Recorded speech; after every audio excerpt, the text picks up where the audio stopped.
KSW. Please welcome to the show, Jimmy Schubert. I did 4 shots of Jaeger last night at an Irish pub. Oh, look at you at an Irish pub. That is so unusual. Well, what a shocker.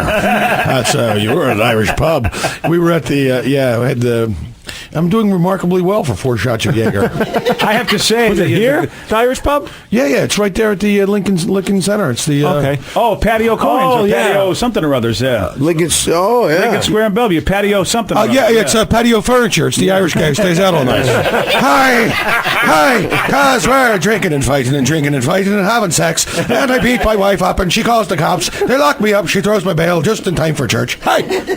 Ladies and gentlemen, that was the plot of the latest Rescue Me episode. Congratulations. That's so awesome. It is great. Yeah, but actually, we're quitting smoking, and we're actually at we're coming up on 11 months. 11 months no smoking. Yeah, man, my lungs feel like they're in an episode of Lost. Nothing's coming loose when I breathe out. I'm not coughing anymore. It's fantastic. Congratulations, though. That's really that's something to be proud of. Thank you. Yeah. Thank you. RR. It's double R, actually. That's what I said. RR. No, that's like a seal or something. Yeah, I go with that one. There you go. By the way, congratulations, Double R, because you are on the bill with Jimmy Schubert tonight at the Parlor Live. That's right. I am? The opener and the headliner. Yeah. Oh, that's right. Oh, yeah. That's right. I'm going to open you up today. Wow. All right. Okay. Yeah. So he's so you're on the show this evening. Yeah, I'll be there. I'll be there. That'll be fantastic. Yeah, I'll get them lubed up for you. Tell them how long you've been doing comedy. 3 weeks. Really? Yeah. Wow. That should be fantastic. I gotta run you through the Jimmy Schubert comedy boot camp before we let you loose on the line. I think we should play later on. We should play some audio so Jimmy knows what he can be expecting tonight. We have some audio of Double R. We'll play that a little later. Yeah, I mean, you don't want to burn through all my material though today, do you? Oh, really? You're gonna use the same stuff? Well, he's brand new.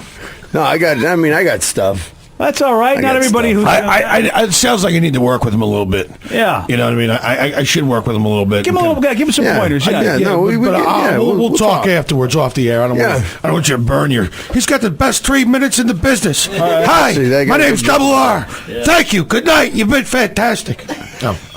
It's actually half my act right there.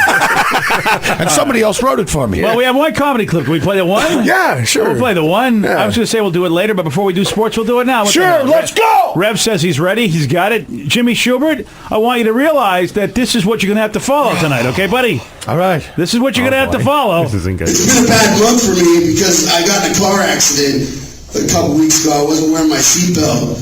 And I was, apparently texting on Ambien. It's not a good combo, but I ended up in Harborview, right? And that's a scary spot if you don't know what's wrong with you. So I'm in the emergency room, and I got the neck brace, and I'm on the board, and they're checking me out. They're rolling me on my side, and they're feeling like all my vertebrae to make sure that nothing's broken, right? And I'm like, where's all the hot nurses, right? It's like all dudes. It's like Grey's Anatomy in there. Wow, fantastic! You skipped about just 20 minutes missing from that story. That's what happens when you're texting on Ambien, and then so I'm in the hospital room, and I'm going. There's about 20 minutes of material. So the cops show up. I'm doing a DUI, the Mary Lou Rettenkamp pass. You know what I mean? You do a whole. We need to work. Yeah, we need to work. And the other thing is, people need to know you're joking.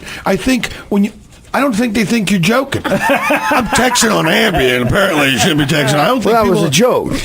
Yeah, but people don't think it's a joke with you. You know what? Neither do I. We're going to fix that one. No. Neither do I. Nice, DJ. I think he was texting on Ambien. Of course I wasn't. Even if I was, I wouldn't admit that. There you go. You got to do if you do a YouTube search for, and what will you search for to find it? Even if the power goes out and the place is getting flooded, Jimmy will go out on the sidewalk and do a show for you, like you did in Cleveland, which I think is amazing. Well, you saw that in Cleveland about 12 minutes into my show. The fire alarm started going off.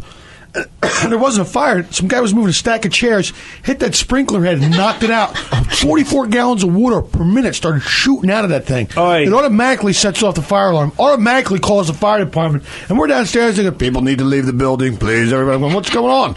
Is there fire? No, there's no fire. There's just a lot of water. And people got all these buckets, they got the trash cans underneath, and they're over, like, they fill up like that, and they're moving them out. The firemen come in to try to hook the hose up to the thing. Meanwhile, there's 300 people on the sidewalk, and we're out there going, what? They go, well, what's going to happen to our night? And the owner goes, Jimmy, would you mind doing the rest of your show on the sidewalk? I said, let's just do it for the story. The news crew showed up. The firemen were there. I was busting everybody's chops. The news crew, I said, but it's on YouTube. And some guy was videotaping the whole thing. It was ridiculous. That's awesome. Yeah. But I was just dying because I've known you for a long time, Jimmy, and I was just laughing because you're just like, whatever, just give me the microphone, we'll go. Yeah, exactly. Well, it's like, but I don't know how many guys would have done that, but it was funny that that I think that audience really appreciated the fact that you actually just continued the effort to keep the show going. I thought, and plus it was in Cleveland, and they just don't care out there. It's not like they have a lot of entertainment options. You want to go down to the bus station and play G, I'm glad I'm not that guy, or do you want to go to the comedy show? What do you want to do? The comedy show's a little more fun. Nice, very, very nice. That's awesome. Well, I tell you what, man, it's a good show tonight that you're going to see. Double R also making his, I call it his professional comedy debut. Yes. Because you've been doing a lot of open mic nights, but this is the first time that you're on the bill. And I'm stoked. Thanks for the opportunity, by the way. Hey, my pleasure, man. Yeah. I'm all about helping the young comedians coming up. And I got to give Parlor Live credit because they've been giving you some billing on the big screen. Everywhere they've advertised, they put your name out there, Double R. I got to tell you, that happens to be one of the best comedy clubs in the country. I agree. Let me tell you something. People, you say what you want, but that is really one of the best comedy clubs in the country. The guys who run it are great. It's a well-run room. It's it's a digital marvel. It's fantastic, and it's just you go there, you can play pool afterwards. It's just a well-run club. Ruben and all the guys over there, Boone and everybody, they don't really put up with anything less than the best. You know what I mean? No, that's what you should get. You should. I mean, it's interesting because you talk about customer service, and people. I guess people don't get. It's like, and people wonder what's wrong with America. Well, how come America's not doing too well? I'm good because we sent all our jobs because we sent all our jobs overseas. Some bean counter thought we'd get our tires made for 25 cents cheaper, so we sent our tires to China, and that's what we got. We got them for 25 cents cheaper, and they're cheap, horrible tires. And we get our cars made in Japan and Mexico, and they're not really made well. You can't stop them when you want to. You know what I mean? And God forbid you have a computer problem, and then you dialed. I had a computer problem. You dial that 1-800 number. We outsourced our service industry. Who does that? I know. You dial that one. Guess who you're talking to now? Slumdog Millionaire. Listen, if I want a chicken tandoori recipe, I'll call that guy. Right now, I'm having a software issue, okay? His main mode of transportation is an elephant. I live in America. I need it done today.